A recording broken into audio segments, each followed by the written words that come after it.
Friend, இதுதாங்க எங்கள் ஊர் தென்பெண்ணை ஆறு. பாருங்கள், தென்பெண்ணை ஆற்றில் வந்து சாத்தனூர் டேம் வந்து திறந்து விட்டுருக்காங்க. தண்ணி நிறையா வந்துட்டு இருக்குது பாருங்கள். ஓகே, அதாவது கள்ளக்குறிச்சி டிஸ்ட்ரிக்ட் திருக்கோயிலூர் வட்டம், ஓகேங்களா, சாங்கி கிராமம்.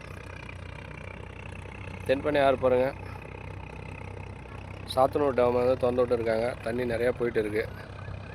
இதை பார்த்தோன்னே, அதாவது வருஷத்தில் ஒரு 3-4 மாதம் பார்த்தோன்னா இந்த ஆற்றுல வந்து தண்ணியாக இருக்குது. பெரிய மணல் மட்டும் தான் இருக்கும், ஒரு சொட்டு தண்ணி கூட இருக்காது. ஃபுல்லாக காஞ்சி போயிருக்கும், ட்ரையாக இருக்கும். கால் வைக்கிறதுக்கே ரொம்ப கஷ்டமாக இருக்கும். மணல் அந்த அளவுக்கு சூடாக இருக்கும்.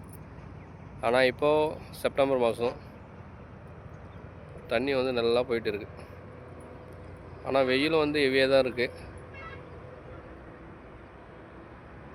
இப்போ பார்த்தோன்னா ஈவினிங்கு 5 o'clock, இப்போது 5 மணி ஆகுது. ஆனால் 5 மணிக்கு பார்த்தோன்னா வெயில் வந்து ஹெவியாக தான் இருக்குது. பாருங்கள் எப்படி இருக்குது. அதால் இந்த வெயிலுக்கும் தண்ணி குளுமையாக இருக்குது. இதை பார்க்குறதுக்கும் ரொம்ப ஆசையாக இருக்குது.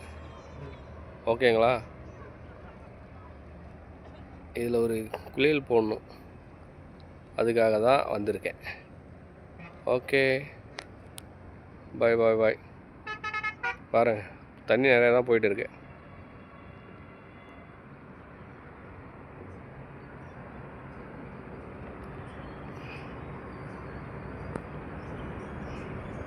அதாவது இந்த சைடில் தான் சாத்தனூர் டேம், இந்த சைட்லேருந்து வந்துட்டு இருக்கு. அதாவது பார்த்தோன்னா மேற்கு பகுதியிலேருந்து கிழக்கு நோக்கி இந்த தண்ணி வந்து போயிட்டு இருக்கு. ஓகேங்களா, அதாவது கடலூர் அண்டு பாண்டிச்சேரியில் போய் இந்த தென்பெண்ணை ரிவர் வந்து கலக்கும். ஓகே, பாய்.